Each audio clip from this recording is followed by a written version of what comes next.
우리 교재 보니까 91쪽에 동그라미 3번에 배우자 직계 좀비소 부동산 취득, 그 뒤에도 부담보정이요 이름을 나오지만 얘는 여기서 보지 않고 뒤에 가서 납세무자 할 때 보겠습니다. 원래 법에도 납세무자 뒤에 같이 있는 거지 여기 원래 나온 내용이 아니기 때문에 단지 우리 93쪽 과점 주주 93쪽의 과점 주주 요거는 보겠습니다. 과점 주 보니까 그 뒷장에도 94쪽에도 과점 주주, 95쪽에도 과점 주주, 96쪽에 97쪽까지 계속 과점 주주 내용 나오고 있습니다. 과점 주주에 관련된 것도 굉장히 자주 의미하는 내용입니다. 우리 교재를 보니까 위에 94쪽 위에 과점 주 15회, 19회, 20회 그리고 29회에 나올까? 20회 때 하면 되고 29회 때 자주 안 나오네. 아닙니다. 실제 굉장히 자주 나옵니다. 그러니까 한 문제로 낸 게 이렇다는 거야. 한 문제로 낸 게 이런 거고 대신 중간중간 지문 안에 이런 취득도 과세하냐고 지문 안에 나오는 게 굉장히 자주 나오는 사실. 지문 한두 개씩 내는 게 참 많았기 때문에 이런 식으로 사실은 굉장히 자주 나옵니다. 과점 주주는 첫째는 비상장 법인을 전제로 합니다. 비상장 법인 앞에 이제 과점 주주의 과점 주주가 지분이 얼마죠? 과점 주주 50% 초과하는 자를 의미합니다. 50% 초과하는 지분을 가진 자를 말합니다. 의미를 봐요. 50% 초과하고 있다. 무슨 뜻이야? 초과한다는 말은 다른 주주의 지분을 다 합쳐도 내 지분을 따라올 수 없다는 뜻입니다. 정확히 내가 50%에서 딱 한 주만 더 있어도 50% 초과하고 있잖아. 그렇죠? 그럼 이 법인이 가지고 있는 부동산에 있어. 이를 사용, 수익, 처분 세 가지 합칭을 뭐라고 하죠? 소유권. 소유권은 사용, 수익, 처분할 수 있는 권리잖아. 이 법인이 가지고 있는 부동산을 사용, 수익, 처분하고자 하는데 다른 주주들이 반대해도 내가 혼자 손 딱 들고 나 찬성하면 내 의견대로 통과된다는 뜻이야. 즉 이 법인 부동산의 소유권자는 법인 소유지 개인 소유가 아닙니다. 하지만 이 법인의 주식을 50%를 초과하여 내가 가지고 있다는 말은 이 주식을 통하여 이 법인이 가지고 있는 부동산의 실질 소유권을 행사할 수 있는 사람은 나라는 뜻입니다. 근데 과점 주주인자가 주식을 취득하는 것은 이미 소유권을 행사할 수 있는 위치에 있는 사람이 또다시 주식을 지분 늘면 자기 지위가 그냥 공고해질 뿐이지 새로운 소유권의 취득은 안 하잖아. 그렇죠? 그럴 때가 증가한 만큼을 새로운 취득했다고밖에 없어. 문제는 그걸 내는 게 아니고 과점 주주의 주식 취득이라고는 돼 있지만 시험의 문제는 물론 요거 낼 수도 있지만 주식을 취득하여 과점주가 되는 요 과정을 냅니다. 주식을 취득하여서 과점주가 되는 그럼 주식 언제 취득해요? 주식을 언제 취득해서 과점주가 되죠? 첫째는 법인을 설립할 때. 법인 설립할 때부터 내가 50% 초과하여 지분을 취득할 수도 있잖아.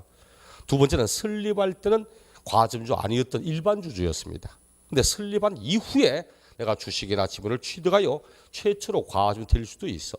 세 번째는 과점 주주였던 사람이 주식을 팔아가지고 과점주 아닌 사람이 되었다가 다시 주식을 취득하여 재차될 수도 있어. 그러니까 시험 문제는 딱 그걸 냅니다. 설립할 때 과점 주주 아닌 자가 최초로 되었을 때 이었던 사람이 아닌 사람이 되었다가 다시 될 때 그 세 가지를 가지고 문제를 출제를 하는 겁니다. 근데 과점 주주가 50% 초과하는 지분을 가진다. 그럼 혼자서? 나 혼자서? 맞아요? 아닙니다. 그 주주 1인과 그리고 플러스 그 특수관계인 특수관계인의 지분을 합쳐서 50% 초과하는 지분 이런 걸 이야기를 합니다. 그럼 내가 59% 가지고 있고 49% 가지고 있고 애들 엄마가 2% 가지고 있다. 그럼 51%잖아. 50% 초과하잖아. 이렇게 해도 된다는 뜻입니다. 주주 1인과 그 특수관계자의 지분을 합쳐서 50% 초과하는 자. 근데 내가 49%고 애들 엄마가 2% 가지고 있고 이렇게 해서 지금 주주 1인과 특수가 52% 가지고 있는데 하루는 집에 가니까 말을 안 해요. 뭐 화날 일이 있나? 당신 뭐 화날 일이 나니까 좋은 말로 할 때 말해보랍니다. 뭐 하니까 좋은 말로 할 때 말해보랍니다. 그럼 뭐가 떠오릅니까? 뭐가 떠오르겠어? 그렇죠. 전생에 있었던 죄까지 다 떠오릅니다. 내가 뭐 잘못했는가 싶어. 내가 뭐 잘못했는가? 지난주 화요일은 집에 그냥 간다고 말했는데 사실 그 앞에 가서 한잔하고 들어갔다. 그러니까 그거 말고 다른 거. 한잔하고 노래방도 갔는데 다른 거 도우미도 불렀는데 다른 거 아씨 미치 환장합니다. 제발 좀 그렇게 하지 맙시다. 딱 찍어 물어봐 제발. 왜 하니까 당신이 왜 49% 내가 2%냐고 기분 나쁘게. 어떻게 하는데 바꾸자입니다. 지가 49% 내가 2% 하자입니다. 할 수 없이 먹고 살기 위해서 2%하고 애들은 49% 줬습니다. 자 이렇게 지분 바뀌었잖아 그렇죠. 이게 취득세 낸다 안 낸다? 안 냅니다. 과점주주가 원래 요거 합쳐가 51% 50% 초과하기 때문에 설사 과점주주 내부에서 지분이 바뀌어도 지분 전체의 지분 변동이 없다면 이건 취득의 대상 아닙니다. 관계없습니다. 어쨌든 요거 시험 문제 낼 때 딱 세 가지 냅니다. 첫째, 법인 설립 당시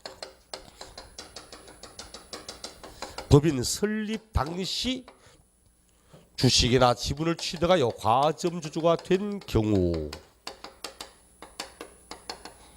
예, 완전 단골입니다. 이 지문은 시험에 진짜 많이 나와요. 다음 취득세 대상인가 아닌가, 취득세 납세무자 문제, 과표 문제도 굉장히 자주 나옵니다. 언제나 설립할 때 과점주주, 설립 당시 과점주주는 취득하는 걸로 보지 않습니다. 취득하는 걸로 보지 않는다고 이야기를 합니다. 교재를 확인하셔도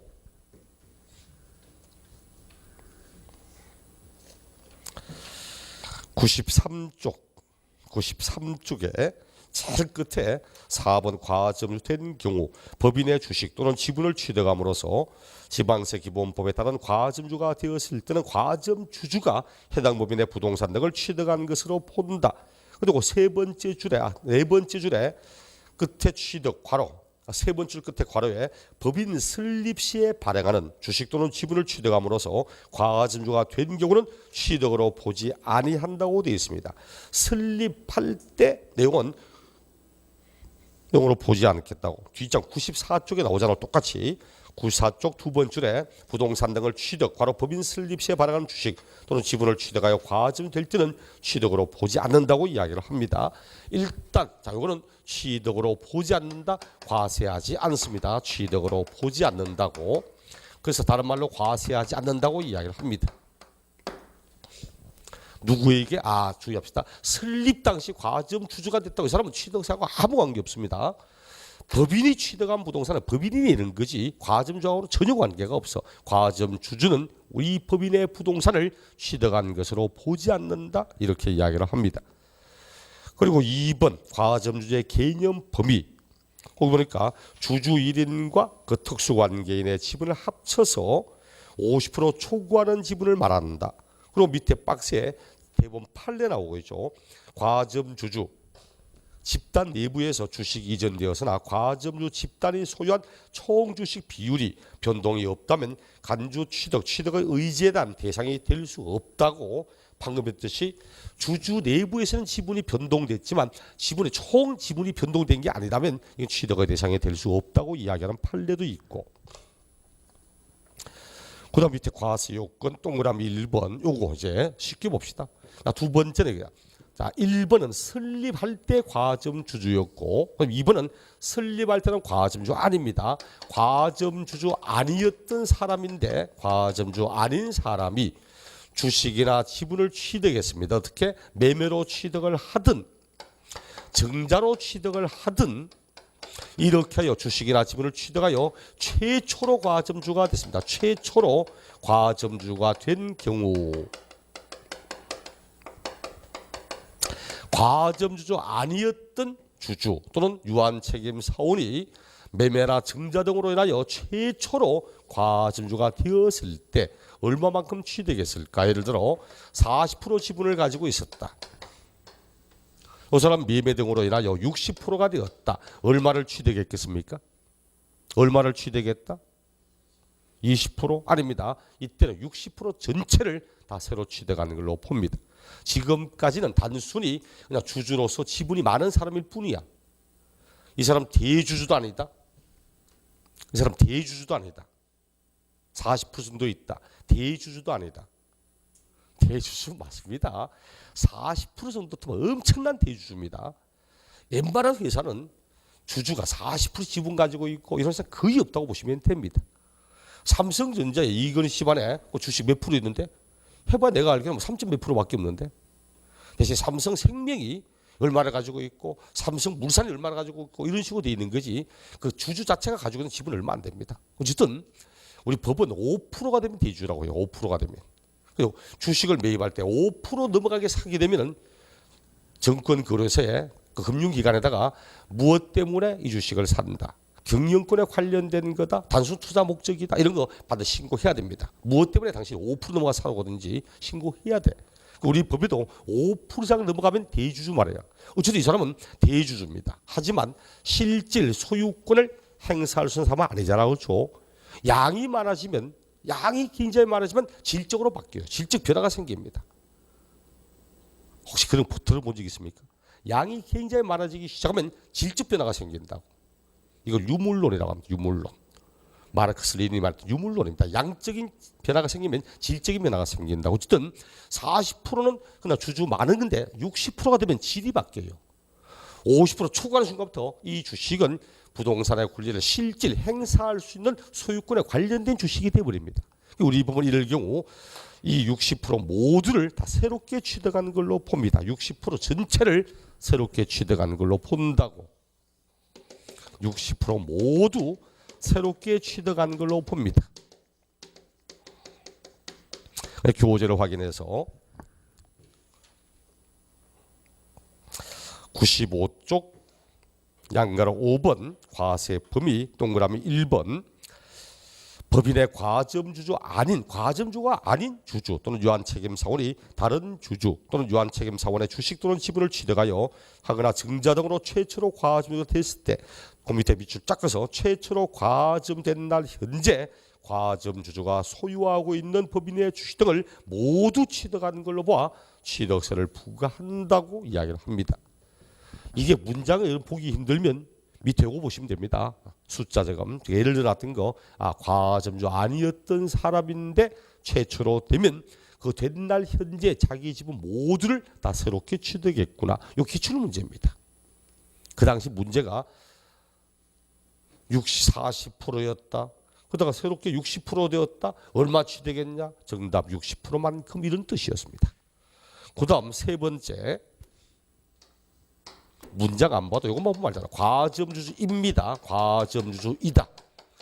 그런데 이번에는 양도, 매각 등으로 인하여 양도 등으로 인하여 과점주 아닌 사람, 과점주주에 해당하지 아니하게 되었다가 다시 주식을 취득하여 재차 또 과점주주가 새롭게 됐습니다. 딱 그림 보면 알겠다. 과점주였던데 아닌 사람이 되었다가 다시 된 겁니다. 이 사람 봅시다. 칠판. 이 사람 지금 60%잖아요. 60% 됐어 이제. 근데 60%가 되었던 이 사람이 이번에는 주식을 양도했습니다. 팔아가지고 30%가 됐어. 30%가. 그렇게 했다가 다시 새롭게 취득해서 두 가지를 나눠볼게요. 55%가 되었다. 70%가 되었다. 이럴 때 55% 됐다. 얼마 취득했습니까? 이럴 때 얼마를 취득했다? 네? 이럴 때는 우리 법은 이런 경우는 취득으로 보지 않습니다. 이런 취득으로 보지 않습니다. 과세하지 않습니다. 이 경우는 과세합니다. 얼마를 취득했다? 얼마를? 10% 취득했습니다. 10%. 딱 이 경우는 10%를 취득한 겁니다. 그럼 교재를 확인해서 97쪽 동그라미 3번 제일 위에 과점주주였으나 주식 등의 양도, 해당 법인의 증자 등으로 과점주주에 해당하지 아니하게 되었다가 해당 법인의 주식을 취득하여 다시 과점주가 된 경우 다시 과점주가 된 날 당시의 주식 등의 비율이 그 이전 과점주주가 된 날 당시의 주식 등의 비율보다 증가된 경우에만 그 증가분만을 취득으로 봐 취득세를 부과한다. 의미 아시겠죠? 이거잖아. 그대로 볼게. 자, 칠판 다시 과주가 된 때에는 다시 과점주가 된 날 현재 지분이 종전 과점주 당시의 지분 요 지분보다 증가된 경우에만 그 증가분만큼을 취득으로 보겠다고. 반드시 다시 됐을 때는 종전 과점주 당시의 요 지분보다 증가하였을 때만 증가한 만큼을 취득으로 보는 겁니다. 즉 종전 지분보다 증가했을 때 증가한 요만큼을 새로운 취득으로 보겠다 이렇게 이야기를 한 겁니다. 10% 취득입니다. 이것도 기출문제였습니다. 이것도 다음에 얼마만큼 취득했냐면서 최초에는 10,000주였는데 5,000주 취득했다. 과점주 아니야. 50%니까. 그다음 다음에 또 새롭게 취득해서 이 사람 6,000주가 되었다. 최초로 되었다. 전체를 다 취득했다. 팔아가지고 3,000주가 되었다. 다시 새로 취득해서 7,000주가 되었다. 이 경우 얼마를 취득했냐 봐. 60%였다가 30%였다가 70% 되니 증가된 10%만큼을 취득했다. 정답 10%. 이게 그 당시 정답이었습니다. 이런 것처럼 문제를 내도 지분 딱 보고 그 지분의 변동이 어떻게 이루어지는가 이런 내용을 보시면 돼. 다만 마지막으로 설립할 때 과점 주주였던 아닌 자가 최초로 되었던 다시 되었던 이미 과점 주주였던 사람이 이미 과점 주주인 자가 또다시 주식을 취득했다. 이렇게 취득하면 그때부터는 그냥 증가한 만큼 증가한 부분을 새롭게 취득한 것 이렇게 보면 됩니다. 그래서 96쪽 제일 위에 이미 과점 주주인자가 주식을 취득하여 지분 비율이 증가된 경우 그럴 때는 제일 밑줄 그 증가분을 취득으로 보아 취득세를 부과한다. 끝. 이런 내용들입니다. 자, 그래서 과점 주주에 관련된 것은 시험에 상당히 자주 응급하기 때문에 반드시 꼭 아셔야 됩니다. 작년 같은 경우는 이런 거. 다음 과점 주주의 취득의 의지에 대하여 과세가 되지 않는 걸 찾아보라고. 과세 안 되는 걸 찾아보라고. 여기에 기억 7, 8, 기억. 법인 설립 당시 주식이나 지분을 취득하여 과점이 된 경우 과세 안 되잖아. 니은 이미 과점 주주인 자가 새롭게 주식이나 지분을 취득하여 지분이 증가된 경우 과세되잖아. 증가한 만큼을. 디귿 과점 주주 아닌 자가 주식이나 취득을 하여 최초로 과점된 경우 과세하잖아. 자기 지분 모두를. 그 다음 니을이 앞에 나왔던 대법원 판례. 과점 주주 집단 내부에서 지분이 변동됐지만 총 지분은 전혀 변동 없는 경우 과세 안 돼. 정답의 기억과 니을 과세 안 되는 거 그 두 가지였습니다. 보통은 대법원 판례 이렇게 그럼 참 문제 많아. 보통은 판례 내는 게 아니고 요거 냅니다. 과점주였던 사람이 아닌 자가 되었다가 다시 지분이 증가되어 취득해서 과점되었는데 종전 지분보다 증가된 경우하면 과세하고 증가되지 않은 경우하면 과세 안 하고 이런 식의 문제입니다. 앞으로도 과점주주는 보통 요 지문은 완전 단골이고 지문 한 개로 나오는 경우 어마어마하게 많습니다. 설립 당시 과점주는 언제나 납세금 없다고 이야기를 하고 요 내용들은 종종 나오니까 꼭 보셔야 돼. 과점주주. 그 다음 납세 의무자 봅시다. 납세 의무자. 취득세 납세 의무자 12회, 24회, 26회 이 나오지만 요것도 그냥 보기하고는 틀려. 보기는 틀립니다. 납세 의무자 이름 묻지 않아도 과표를 묻거나 다음 취득세가 난 내용 이럴 때도 이와 관련된 질문 상당히 많이 나옵니다.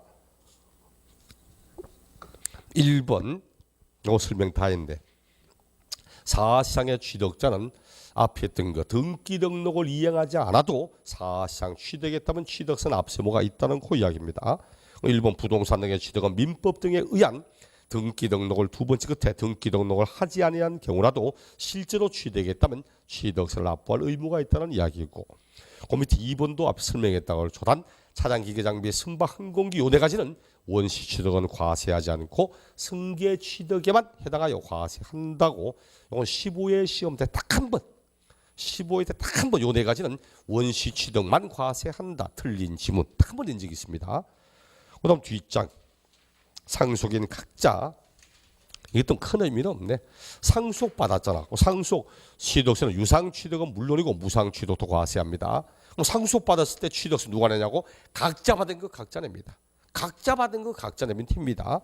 그래서 우리 법에도 상속으로 인하여 취득하는 경우는 상속인 각자가 상속받은 물건을 취득하는 걸로 본다. 상속받은 각자 상속인 각자가 받은 거 각자 내면 됩니다. 단 공동 상속으로 지분받았다. 자기 지분만큼 내면 됩니다. 단 상속받은 사람들 상호 간에는 연대하여 그 세금을 납부할 의무 이런 것은 있습니다. 그러면 새로운 위탁자 큰 의미 없습니다. 큰 의미 없고 새로운 위탁자라는 게 이거예요. 자 봅시다. 갑의 재산인데 갑의 부동산을 을에게 신탁했습니다. 신탁법에 의해서 신탁 등기를 병행하면서 신탁했습니다. 신탁이 뭐죠? 신탁이 뭡니까? 신탁 믿을 신자잖아요. 믿고 또 탁 맡기는 거죠. 믿고 탁 맡기는 게 신탁이잖아. 믿고 맡긴 겁니다. 진짜 준 게 아니거든. 이 사람이 진짜 소유자입니다. 이 사람 뭐라 불러요? 신탁자 또는 위탁자. 위탁자 위임했다고 맡겼다고 위탁자입니다. 맡긴 사람이고 이 사람은 수탁자 맡아 있는 사람이고 이 사람은 수탁 맡아 있는 사람입니다. 분명히 이 사람은 소유입니다. 자, 그럼 여러 가지 한번 볼까? 이 사람은 소유다. 근데 이번에 수탁자를 경질했습니다. 수탁자를 경질해서 믿고 맡겼는데 관리도 잘 못하고 관리비 받아가지고 돈 일부 뺑땅 치고 등등등 이런 거 있더라고. 재산을 왜 신탁합니까? 재산을 왜 신탁해요? 신탁할 때 보면 예를 들어 내가 창원의 건물 10층짜리 한 개 가지고 있는 상태 외국으로 이민 가봐. 외국으로 이민 가면 국내 부동산 반드시 팔고 가야 됩니까? 아닙니다. 국내 부동산 다 가지고 나가 있을 수 있습니다. 근데 문제는 이 관리가 안 되거든. 10층짜리 건물이면 임차인 나가면 또 새로운 사람 들어야 될 거고 관리비도 정리해야 될 거고 매달마다 세금 관리도 다 해야 될 거고 공가공 관리해야 될 거고 다 해야 되거든. 그 임대료도 받아야 될 거고 그러니까 이게 이 사람에게 믿고 맡긴 거야. 맡겨놓고 잘 아는 사람이라서 믿고 맡겨놓는데 중간에 뻑하면 뭐 보일러 고장 났다고 관리비 빼고 하는데 나중에 보니까 뭐 진짜지 모르겠다. 삥단치 느낌 많이 들어서 경질해서 병으로 바꿨다. 이게 취득세 냅니까? 이 취득세 내요? 수탁자가 맡기면 취득세 냅니까? 전혀 그런 게 어딨어. 그렇죠. 그냥 관리하는 사람 바꿨을 뿐인데 취득세 내고 이런 거 없잖아. 그렇죠. 다음에 이렇게 믿고 맡겼던 재산을 다시 이 사람한테 환원하고 있다. 돌려주고 있다. 소유권 다시 돌아가고 있다. 이거 취득세 냅니까? 아니잖아. 믿고 맡겨두었다가 맡긴 걸 되찾아가는 걸 소유권 취득 말하지 않잖아. 이것도 내 말이지. 우리 법은 신탁법에 의해서 이루어진 신탁은 형식적 취득이기 때문에 취득세를 과세하지 아니한다. 비과세입니다. 비과세고 수탁자를 바꾼 것도 과세 안 합니다. 수탁자 이름 돼 있던 걸 다시 위탁자에게 돌려주는 거 과세 안 합니다. 이게 전부 비과세야. 뒤에 가면 비과세 나올 겁니다. 자, 문제는 이렇게 돼 있는데 이 사람한테 맡겨도 그렇게 빼돌리는 거고 이 사람한테 맡겨도 고향한테 생선 맡긴 거기도 하고 너무나 귀찮은 거 외국에 있다 보니까 에이씨 팔 아프자 뭐. 팔 아프지 뭐. 위탁자가 바뀌었어 이제. 위탁자가 바뀐 겁니다. 위탁자 지위에 변동이 생겨서 그 말은 이 사람의 실질 소유권자인데 소유권에 변동이 생겼다는 이야기잖아. 요거는 과세합니다. 요거는 과세하거든. 그래서 지금 납세의무자 이거 이야기하는 거야. 신탁법에 따라 신탁 재산의 위탁자 지위에 이전에 있다면 새로운 위탁자가 그 신탁 재산을 취득하는 걸로 본다. 이렇게 이야기를 한 겁니다. 이건 혹시나 싶어 작년인가 저작년에 신설됐던 건데 혹시나 위탁자 지위에 변동이 생기면 새로운 위탁자가 이를 취득하는 걸로 보아 과세한다. 수탁자 지위에 변동은 아무 관계 없습니다. 대신 밑에 4번 조합원 얘는 원래 탄골 지문이야. 조합원. 조합원에서 우리 주택조합에 따른 주택조합에 따른 주택조합이 뭐가 있지? 우리 공법 시간에 주택법에 따른 주택조합 이런 거 배운 적 있습니까? 주택법 배웠다 안 배웠다? 안 배웠습니까? 주택법에 따른 주택조합에는 길 가다 보면 저거는 많아. 무슨 지역주택조합 이런 거 보이죠? 무슨 지역주택조합 꽤 많아 사실. 직장주택조합은 잘 없습니다. 근데 어쨌든 법에는 지역주택조합, 직장주택조합 그다음 이름은 있는데 시행한 적은 거의 없는 리모델링 조합. 여의도 쪽에 가면은 리모델링 해가지고 가격이 뻥튀기가 안 돼 있습니다. 하다가 대구 수성구 쪽에도 뭐 아파트가 리모델링 한다고 벌써 10몇 년 전에 계속 리모 나왔는데 계속 무산되고 하시고 지금 리모델링 포기 뭐 이런 이야기 있는데 그 리모델링 조합까지가 주택조합이야. 또 도시 및 주거환경 정비법에 따른 재건축 조합이 세 번째 줄에 밑줄 쫙 꺼서 조합원용으로 취득하는 조합주택용 부동산, 조합원용으로 취득하는 부동산입니다. 조합원용으로 취득했다. 누가 취득세 내야 돼? 조합원이 냅니다. 이름 딱 보니까 재건축이라는 걸 너무 어렵게 생각하는 것더라고. 이거 봅시다. 자, 재건축.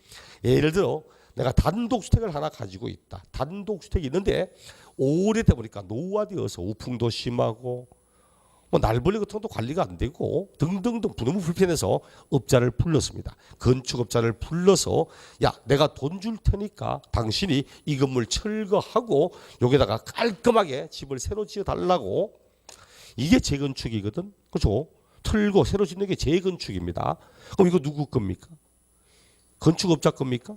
내 거잖아, 내 거. 이 사람 조합원이야. 이게 조합원이거든. 다만 건축업자를 돈 줄 테니까 내가 돈이 좀 부족하기도 하고 생돈 쓰는 것 같기도 하고 그 업자한테 그럼 당신이 새로 지을 때 2층을 지어서 요건 나 주고 요건 네가 팔아가지고 건축비 챙겨라. 그래도 모자란데 그럼 내 돈 좀 보태줄게. 이게 재건축이거든. 그럼 재건축했을 때 이 아파트 소유권 보존 등기 누구 명의로 보존 등기 합니까? 원래 조합원 명의로 보존 등기 합니다. 조합원 명의로 보존 등기 하는 거야. 그래서 이런 부동산을 누가 취득했을까? 조합원이 취득한 걸로 본다. 이렇게 이야기를 합니다. 다만 재건축할 때 우리 1:1 재건축합니까? 1:1 재건축? 뭐 600세대 아파트 철거하고 재건축하면서 딱 600세대 짓습니까? 아니죠. 600세대 철거하고 뭐 760세대 뭐 이리 짓잖아요. 그럼 나머지 조합원에게 귀속되지 않는 나머지 부동산은 조합원이 취득한 것 이런 말 하면 안 됩니다. 그래서 다만 밑에 양가로 해본 다만 비조합원용 부동산, 조합원에게 귀속되지 않는 부동산, 달리 말하면 일반 분양분 부동산은 조합원이 취득한 것에서 제외한다. 요거 누가 취득한다? 요거 누가 취득했다? 요거는 조합이 취득하는 걸로 합니다. 조합 이름으로 보존 등기했다가 일반 분양 받은 사람에게 이전 등기 이렇게 넘어갑니다. 그럼 뒤에 나온 그럼 이 조합은 언제 취득했을까? 취득이 나오게 될 겁니다. 종종 나옵니다. 항상 재건축 조합, 주택 조합 나오면 조합원이 취득했다 이렇게 말을 해야 됩니다. 시설 대여업자 안 보셔도 됩니다. 수입하는 자 안 보셔도 괜찮습니다. 취득대금을 지급하는 자 안 보셔도 됩니다. 왜? 전부 부동산과 아무 관계 없거든. 전부 차량이라든지 등등한 부분이라서. 그다음 주체구주부 취득자 요거는 봅니다. 이제 건축물 가운데서 조작 설비 그 밖의 부대 설비에 속하는 부분으로서 주체구주부와 하나가 되어서 건축물로서의 효용적 가치를 이루고 있는 시설. 건축물 가운데서 요 건물 말고 조작 설비라든지 부대 설비라든지 이런 내용. 대표적으로 엘리베이터 같은 거. 엘리베이터라든지 그다음에 뭐 중앙집중식 냉난방 시설이라든지 변전기 발전 시설이라든지 냉온수 시설 이런 거 이야기합니다. 어쨌든 가장 대표 이해할 수 있는 게 엘리베이터니까 건축물에 있는 조작 설비 부대 설비로 이 건축물과 완전히 하나가 되어서 건축물 전체의 효용적 가치를 증가시키고 효용적 가치 이런 시설입니다. 문제는 요 엘리베이터 뗐다 붙였다는 거 아니잖아. 그렇죠? 뗐다 붙였다는 거 아니잖아. 그럼 언제나 건물과 완전히 하나가 돼서 일체가 된 시설입니다. 그리고 이게 설치가 되면 누구의 재산 가치가 증가됩니까? 엘리베이터가 없다가 엘리베이터가 설치가 되면 누구의 재산 가치가 증가되죠? 건물주의 재산 가치가 증가되잖아. 건물주의 가치가. 요즘 큰 말이 나오면 종물주 위에 건물주가 있다고 말하잖아요. 종물주 위에 건물주가 있다는데 건물주는 신보다 더 높은데 요즘은. 그럼 이게 건물의 일부고 건물의 가치를 증가시키잖아. 그래서 우리 법은 이 경우 이렇다면 이 시설을 설사 건물주가 아닌 다른 사람이 가설을 했다고 해도 이거는 건물의 일부고 건물의 가치가 증가되기 때문에 납세부는 언제나 이 주체구주부인 건축물을 취득하는 사람이 건물과 시설을 다 함께 취득하는 걸로 이 사람에게 납세 의무가 있다. 이렇게 이야기를 하는 겁니다. 그래서 주체구주부 취득자 건축물 가운데 조작 설비 그 밖의 부대 설비에 속하는 부분으로서 주체구주부와 하나가 되어서 건축물로서 효용적 가치를 이루고 있는 것에 대해서는 주체구주부 취득자 외의자가 가설한 경우에도 가설한 사람이 되는 게 아니고 주체구주부 취득자가 함께 취득하는 걸로 본다. 이때 함께라는 게 뭐 가설안정과 함께가 아니고 그 건물과 시설을 이 사람이 다 함께 취득한 겁니다. 지금까지 시험에 딱 얘는 시험에 2번 나와. 지문 딱 2번. 12회 때 지문 1번 나오고 26회 때 지문 1번 나오고 딱 2번 나왔는데 문제는 2번 다 정답이었거든. 12회 시험 때는 가설 한자가 따로 있다면 가설 한자를 앞세문자로 한다. 틀렸다. 정답. 26회 때는 올바른 걸로 주체적으로 취득자를 앞세문자로 한다. 오케이. 여기 정답. 이런 식으로 2번 지문 나왔는데 딱 2번 다 정답되었던 문장이었습니다. 9번은 큰 의미 없고 9번 변경심의 소유자 큰 의미 없어. 이거 봐. 갑이 밭을 가지고 있다.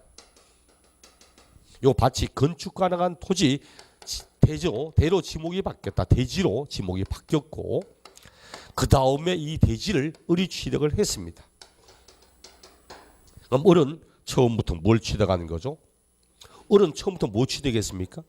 대지를 취득했잖아요. 그렇죠? 대지 이전 지목이 무엇이었든 을과는 아무 관계 없지. 그렇죠? 그 이전에 저게 뭐였든 나하고 무슨 관계 있어? 그럼 나는 대지 취득에 대한 취득 내지. 그럼 우리 법은 토지의 지목을 변경하여 가액이 증가한 경우 증가된 요 부분에 대한 취득세 누가 낼 거냐는 거지. 누가 낼 거냐고. 당연히 변경되는 그 시점의 소유자가 냅니다. 변경되는 그 시점의 소유자, 이 사람이 납세무자 이런 뜻입니다. 과점 주주는 이미 했고 그리고는 요와 원래 요 뒤에 따라서 나올 얘가 저 앞에 나온 게 있어. 그걸 보겠습니다. 91쪽. 91쪽에 배우자 동그라미 3번 배우자 또는 직계 좀비 속의 부동산 등의 취득 얘는 주의를 해야 됩니다. 얘는 시험에 상당히 자주 온 거만 얘도 굉장히 자주 나옵니다. 특히 취득세에서 나오지 않아도 양도소득세에서도 상당히 자주 나오기 때문에 취득과 양도 양쪽 모두에서 단글로 나오는 애들입니다. 배우자 또는 직계 좀비 속의 부동산을 취득했다. 자, 배우자의 부동산을 취득합니다. 배우자의 부동산을 취득하는 거야. 남편 소유 부동산을 부인이 취득했습니다. 남편 명의로 돼 있던 걸 부인이 취득했다. 무슨 뜻일까? 그렇다고 또 남편 명의로 돼 있는 부동산을 부인이 취득했다는 게 이혼 말고 그렇죠. 이혼이다 재산분할 이런 거 말고 이게 증여거든. 또 아버지 소유의 집을 아들이 취득했다. 할아버지 명의로 돼 있던 농지를 손자가 취득했다. 할아버지가 손자한테 돈 받았을까 안 받았을까? 안 받았지. 수염을 쥐 뜯어도 웃고 계신 할아버지가 손자한테 농지 넘기면서 돈 받고 이럴 리 없지. 아버지가 자식한테 주택 주면서 돈 줘. 이럴 일은 대한민국 사람의 감정상에는 거의 아니란 거야. 우리 법은 배우자 또는 직계, 존속과 직계, 비속 이들 간의 부동산 취득. 이들은 자기들이 이거 유상입니다. 이래 말해도 믿지 않습니다. 원칙은 무상으로 봅니다. 증여로 봅니다. 이 경우 원칙은 이를 증여로 본다. 우리 법은 배우자나 직계 좀비 속의 부동산을 취득할 때는 이를 증여로 본다고 이야기합니다. 앞으로 항상 무상 취득입니다. 대가 주는 거 아니라고 봅니다. 그래서 그 교재에도 기업, 배우자 또는 직계 좀비 속 등의 부동산을 취득할 때는 이를 증여로 취득한 걸로 본다. 이게 원래 원칙이야. 다만 예외적으로 요거 하려고. 원칙은 분명히 증여지만 예외적으로 유상 취득으로 보는 것도 있다는 것이. 그럼 어떤 경우는 배우자, 직계, 좀비 속 간의 부동산 거래라 해도 무상이 아니고 유상이 되는가 이제 요걸 묻는 겁니다. 한 4가지가 쭉 이어나와. 4가지가 다음 배우자, 직계, 좀비 속의 부동산의 거래라 해도 유상이 되는 것이 있다. 첫째, 1번 공매, 경매를 통하여 부동산을 취득합니다. 공경매로 취득하는 거야. 아버지의 소유의 집이 아버지가 세금 내지 못해서 압류되어서 공매집으로 넘어가고 있어. 아들이 경락받았습니다. 그럼 이럴 때 아들이 딱 취득하면 공매 등으로 인하여 경락되는 걸 아들이 취득했다. 아버지한테 증여받았다. 이래 말합니까? 아들이 반드시 경락받는다는 보장이 있습니까? 없잖아. 다른 사람이 드로폰가격 제시하면 그래 넘어갈 거 아니야. 그렇죠? 그럼 아들한테 정리하려고 세금 내지 않았다가 압류돼가지고 공매 넘어가고 이러지는 않거든. 이렇게 공매, 경매 등으로 해놨던 아들이 받았다고 해도 반드시 원래 정려하려는 의사도 아니고 반드시 그 사람한테 너무 간다는 보장도 없는 거고 이걸 정려 이래 말하지는 않습니다. 두 번째도 마찬가지야. 파산 승고랍니다. 아버지가 파산돼서 아버지가 파산되어서 물건 넘어가는데 그래서 아버지가 살던 집이고 또 옛날에 나도 어릴 때 자랐던 집인데 저거 어떻게 놔두냐고 그래서 아들이 받았어. 이것도 아버지가 정리하려고 파산되고 이런 일은 없거든. 이것도 이제 유상으로 봅니다. 세 번째, 권리의 이전, 행사 등의 등기를 요하는 이런 자산을 상호 교환했답니다. 이거 봐. 아버지가 가지고 있는 주택이 있다. 이 주택을 아들에게 소유권 이전했습니다. 아들한테 이전하니까 정려받았구나. 아니랍니다. 왜 하니까 자기가 가지고 있던 상가 건물을 대신 아버지한테 소유권 이전 등기했답니다. 그럼 등기부상에 공짜가 아니고 서로 간에 대가를 주고받고 있다는 게 명백히 드러나고 있잖아요. 주택을 받기 위해서 대가로 건물 주었다. 건물 받기 위해서 주택 주었다. 서로 간에 유상적 대가를 주고받고 있잖아. 이건 공짜 아니잖아 지금. 명백히 등기부를 통하여 대가 지급의 사실이 증명되고 있거든. 또 7번 시작해서 그럼 왜 이런 거 요거 말고 그럼 이번에는 이 건물을 은행에 담보로 제공하고 은행에 담보로 제공을 하고 빌려서 채무, 융자 이렇게 융자 받아서 이 융자금을 가지고 대가를 지급했다든지 아니면 요 건물을 타인에게 팔고 받은 돈, 그 팔고 받은 돈으로 대가를 지급했다든지 아니면 지금까지 소득세 세무관청에 다 신고해 있는 그 소득 금액이 증명되고 있는 내 소득을 가지고 대가를 지급했다든지 명백히 대가 지급의 사실을 입증하면 됩니다. 그래서 그 밑에도 공경매로 파산 선고로 등기를 요하는 자산을 서로 교환하거나 아니면 해당 부동산을 취득하기 위해서 대가 지급의 사실이 객관적으로 명백히 증명되고 있다. 내 소득이 증명되는 그 소득을 가지고 줬다든지 소유하는 자산을 처분한 돈으로 줬다든지 소유한 자산을 담보로 하고 빌린 돈을 줬다든지처럼 명백히 대가 지급 사실 입증하면 됩니다. 그래서 어떤 경우에는 이게 유상승계되는가 꼭 보셔야 됩니다. 그럼 뒷장 4번 부담부 정려, 부담부 청려. 이것도 원래 단골이야. 특히 배우자 직계존비속 얘와 같이 연결하여 한 세트로 내는 경우도 있고 양도소득세에서도 부담부 정려 자주 나옵니다. 부담부 정려. 갑이 가지고 있는 토지 5억짜리가 있다. 이 5억짜리 토지를 을에게 정려합니다. 정려. 이러면 아무 문제 없어. 그냥 깔끔하게 끝납니다. 근데 문제는 이 갑이 그 이전에 금융기관에 담보로 제공을 하고 빌렸던 채무 이익이 있어. 채무 이익. 이 상태에서 내 부동산 토지 요걸 당신에게 정려할게. 그런데 대신 내가 빌려 사용했던 채무 이익을 네가 부담하라고. 정려하는 사람의 채무를 정려받는 수정자가 부담한다, 인수한다는 걸 전제로 하여 이루어지는 정려. 이런 건 이제 부담부 정려 이렇게 이야기를 합니다. 그렇다면 이 을은 얼마짜리를 취득했다고 취득세 내죠? 얼마짜리 취득했다고? 5억에 대한 취득세 냅니다. 5억짜리 취득했잖아. 5억에 대한 취득세를 내는데 문제는 5억 가운데서 순수하게 공짜로 받은 거 얼마죠? 공짜로 받은 건 3억이잖아. 5억짜리를 받았지만 대신 저 사람의 빚 2억은 대신 갚아줘야 되잖아. 그 2억은 갚아주면 순수하게 공짜로 받은 3억이야. 그렇다면 결국 그 2억의 대가는 내가 지급하는 거랑 마찬가지거든. 입장에서는 그 2억 정려받는 사람이 떠안게 되는 거 채무에 상당하는 금액, 채무 상당액. 여기서는 지금 2억. 요 부분은 내가 대가 주는 거니까 유상 취득이 되는 거고 이 채무액을 제외한 나머지 이외 나머지 금액. 요 금액은 3억은 공짜라는 이야기지. 요거는 이제 공짜로 정려받은 겁니다. 요건 무상 취득이에요. 그러니까 시험에서 문제 물을 때 부담부 정려 시 정려받는 수정자가 인수하는 채무액을 묻는 건지 채무액을 제외한 나머지를 묻는 건지를 반드시 구분을 하는 겁니다. 여기도 마찬가지야. 이 사람은 지금 갑의 입장이든 왜 5억의 취득이지만 취득세는 유상 취득과 무상 취득의 세율이 다릅니다. 유상과 무상은 세율이 틀려. 여기다 곱하기 여기에 해당하는 세율, 곱하기 요대에 해당하는 세율 이래 가기 때문에 반드시 유상, 무상 구분해야 되거든. 요것도 그래. 갑의 입장에서는 내 토지를 공짜로 주었다, 증여했다고 하지만 결과적으로는 내가 빌려 사용했던 채무를 대신 갚아주잖아. 2억의 대가는 받은 거나 마찬가지잖아. 그렇죠? 갑의 입장에 물을 때는 똑같이 채무액에 상당하는 금액, 채무 상당액 2억, 요 금액은 돈을 받고 넘겨준 거야. 요건 유상 이전하는 거야.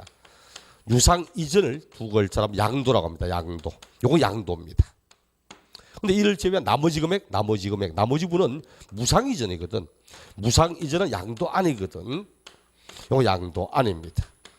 양도소득세에서는 양도에 해당하는가 해당하지 않는가 이를 물을 때 수정자가 부담부정여 시 수정자가 인수하는 채무액에 상당하는 금액 이를 물으면 양도 맞다고 하고, 채무액을 제외한 나머지 부분 물으면 양도 아니라고 이야기를 하고, 양도소득세에서 양도인가 아닌가 물을 때도 단글로 나오는 예입니다.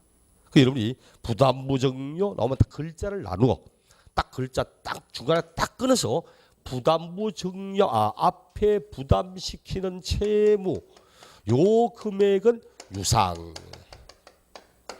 그럼 채무를 제외한 나머지 금액은 이외는 정여. 얼마나 쉬워. 글자 딱 나눠가지고 부담부 정여 하면 앞에 부담은 유상, 그 나머지는 정여 이렇게 구분하면 됩니다. 자, 그리고 이제 마지막으로 지금 여기도 지금 부동산의 결국은 부동산의 클이잖아요. 갑의 부동산을 자 칠판 봐요. 갑의 부동산을 을이 취득했습니다. 을이. 근데 부담부 정여니까 을이 취득했지만 채무는 유상이고 나머지는 무상이고 그래 됐어. 그런데 이 을이 누구냐 이게? 을이 갑의 배우자 또는 직계 존비속입니다. 직계 존비속. 직계 존속과 비속 간의 부담부 정여가 일어나고 있어. 그럼 지 배우자 원칙은 배우자 직계 존비속 간의 부동산 취득은 뭘로 본다 했죠? 배우자 직계 존비속 간의 부동산 취득은 뭘로 본다 했습니까? 저기 앞에 뭐라고 되죠? 정여로 본다고 하잖아. 정여로 본다. 이것도 우리 본 이 경우 이 채무도 유상으로 보지 않고 정여로 봅니다. 이것도 정여로 봐요. 다만 이제 아닌데 진짜 내가 대가를 지급했는데 하는 요 외외에 여기에 해당한다면 유상이라고 하고, 아무런 말 없이 결국 아무런 말 없이 물으면 배우자 직계 존비 부담부 정여하지만 결국은 배우자의 부동산을 취득하는 거잖아. 지금 취득하는 거니까 이때 유상이 아닙니다. 전체는 다 정여라고 이야기를 해야 됩니다. 그럼 여러분 양도소득세 문제를 나와도 배우자 직계 존비속 간의 부동산의 양도, 배우자 직계 존비속 부담부 정여, 그냥 말하면 전부 양도 아닙니다. 전부를 정여 이래 이야기를 하는 겁니다. 양도의 대상이 될 수가 없습니다. 이것도 장인의 신설돼서 원래는 부담부 정여 따로 있고 배우자 따로 있는데 요 지문을 배우자 직계 존비속 간의 부담부 정여라는 지문을 장인의 처음 신설해서 교재도 부담부 정여 보니까 정여자의 채무를 인수하는 부담부 정여의 경우는 그 채무에게 상당하는 부분, 채무에게 상당하는 부분은 유상으로 취득하는 걸로 본다.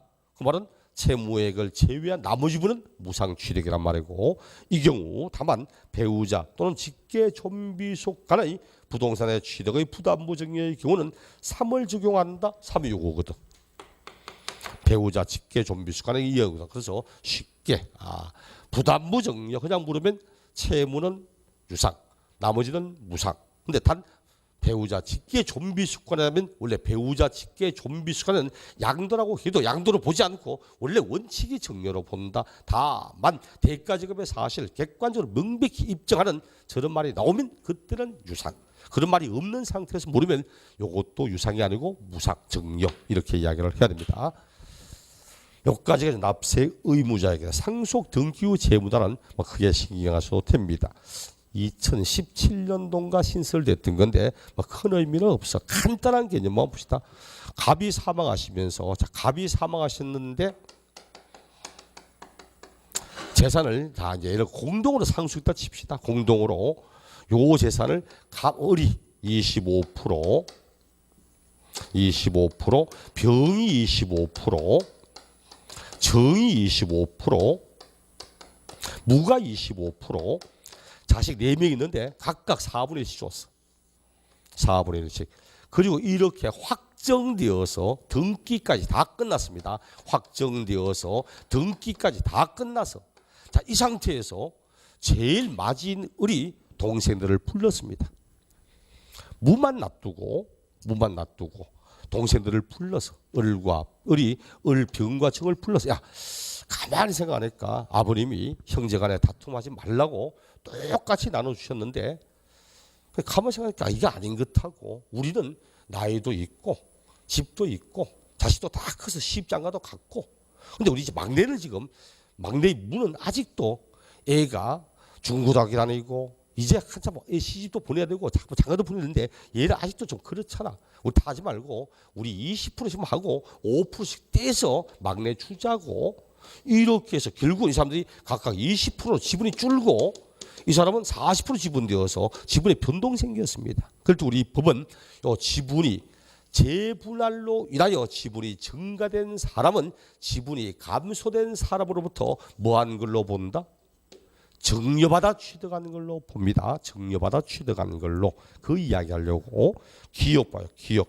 상속에 따른 재분할, 상속 개시 후 상속 재산에 대하여 등기, 등록, 명의 개서 등에 의하여 각 상속인의 상속분이 확정되어 등기 등이 된 후 그 상속 재산에 대하여 공동 상속인이 협의하여 재분할한 결과 특정 상속인이 당초 상속분을 초과하여 취득하게 된 재산 가액은 그 재분할로 인하여 상속분이 감소된 상속부터 증여받아 취득하는 걸로 본다. 결국은 특정 증가된 상속인이 감소된 상속인으로부터 증여받아 취득하는 걸로 본다. 이렇게 이야기를 합니다. 어디서 나오는 이야기다? 법에서. 그다음 두 번째는 동화 속에서. 동화 속에서 본 형제들이 아이고야 막내가 보고 힘드니까 우리 집 뭐 다 지분 터주자. 아이고 이런 형제 좀 어디 있습니까? 내가 장남인데 신랑 왜 25%밖에 안 주냐고. 내가 왜? 막 내가 40%는 가져야지. 다음에 제사 지낼 때 너가 오냐 등등등 이런 이야기고. 막내가 뭘 이딴 짓을 하냐고. 형님들이 언제 집에 온 적이 있냐고. 맨날 아버지가 내가 모시고 살았는데 이런 이야기 할 거고. 등등 네가 뭐냐고 머리 짓대고 싸우지. 이걸 뭐 아이고. 옛날에 동화 속에 살기 힘드니까 형이 저녁에 살까마에 들고 동생 집에 가고 동생도 형 집에 살까마에 지고 가다가 길 가서 만났다는 동 옛날에 그 TV 농심라면 선전할 때 그때 나오는 이야기지. 난 처음에 이게 정료로 본다 하기에 깜짝 놀랐습니다.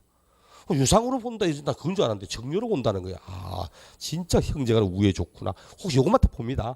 혹시나 상속이 다 분할되었다가 재분할을 하였을 때는 증가되면 정료로 본다는 사실. 결론만 보면 됩니다.